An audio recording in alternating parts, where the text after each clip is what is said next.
Bonjour à tous, je vais vous montrer dans cette vidéo comment déterminer la dérivée d'une fonction trigonométrique. Alors pour déterminer l'expression de la dérivée d'une fonction trigonométrique, c'est-à-dire une fonction qui utilise les fonctions cosinus, sinus ou tangente, on va d'abord identifier la forme générale de la fonction. Est-ce que la fonction de départ elle est sous forme d'un produit, d'un quotient, voire même d'une composée de fonctions. Et dans le programme de spécialité maths en terminale, nous allons surtout utiliser les fonctions cosinus et sinus, donc on va avoir besoin des fonctions dérivées de ces fonctions-là. Alors ce qu'il faut savoir, c'est que la fonction cosinus x, elle se dérive en moins sinus x, et la fonction sinus x se dérive en cosinus x.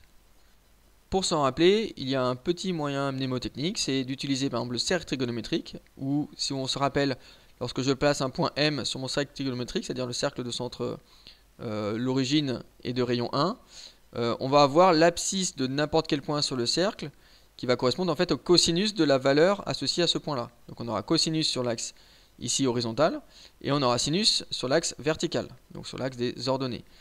Évidemment ces deux axes sont orientés, donc on va de gauche à droite, c'est-à-dire qu'on aura les négatifs plutôt à gauche et les positifs plutôt à droite, donc je vais mettre un moins ici pour symboliser le côté négatif et un plus pour symboliser le côté positif. Et pareil au niveau de l'axe des ordonnées qui est orienté vers le haut, donc on va avoir plutôt les négatifs vers le bas et les positifs vers le haut. Maintenant, pour se souvenir des fonctions dérivées de mes fonctions cosinus et sinus, on va tout simplement utiliser ce cercle-là.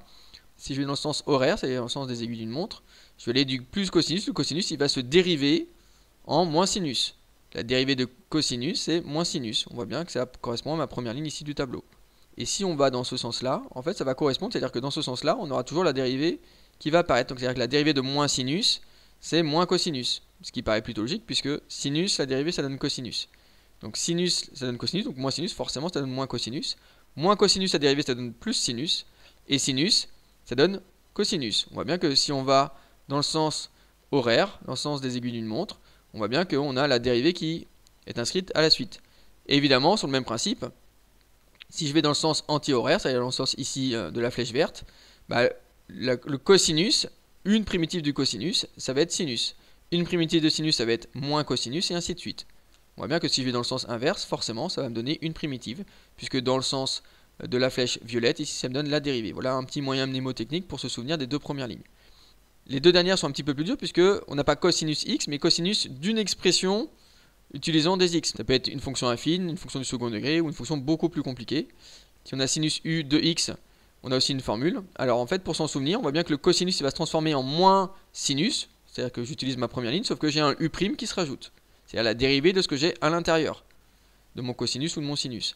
Le sinus se transforme ici en cosinus, comme pour ma deuxième ligne, sauf que j'ai un u' qui se rajoute ici en multiplié. En gros, la dérivée de ce que j'ai à l'intérieur de mon sinus ou de mon cosinus. Donc à partir du moment où j'ai pas juste x à l'intérieur de mon cosinus et de mon sinus, je vais utiliser la formule ici cosinus u ou sinus u de x.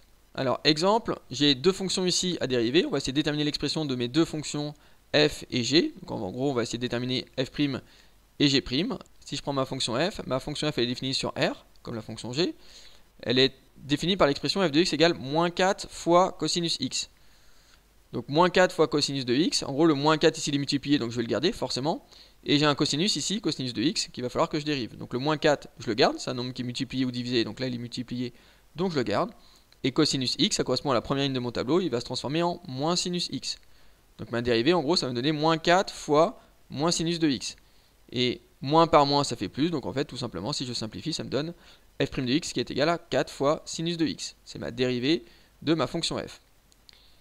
Maintenant, j'ai une deuxième fonction, une fonction g qui est aussi définie sur R, qui est de la forme g de x égale 1/5 fois sinus de 15x plus 2. Donc là aussi, l'objectif, c'est de trouver l'expression de g' de x. Je remarque ici, j'ai du 1/5, qui est un nombre multiplicateur un petit peu comme le moins 4 juste avant. Et j'ai sinus, pas simplement de x, l'expression qui est en verte ici. Donc là, on va être sur un cas un peu plus compliqué. Donc il y a deux façons de faire. Je vous explique déjà avec la première façon, c'est quand on utilise les fonctions composées. Donc on a déjà vu au préalable dans un autre chapitre comment dériver une fonction composée. Donc en fait, ma fonction g, elle est de la forme 1/5 qui est devant. Et ici, j'ai v qui est ma fonction sinus et mon u qui est le 15x plus 2. En fait, j'ai une composée de la fonction sinus avec une fonction affine. Donc v rond u, c'est pareil que v de u de x. J'ai écrit un peu les deux écritures. Le u de x, c'est mon 15x plus 2. Et le v, c'est ma fonction globale. En gros, c'est mon sinus. On n'oubliera pas à chaque fois le 1/5 qui lui est à part. La fonction composée elle se situe surtout au niveau du sinus 15x plus 2.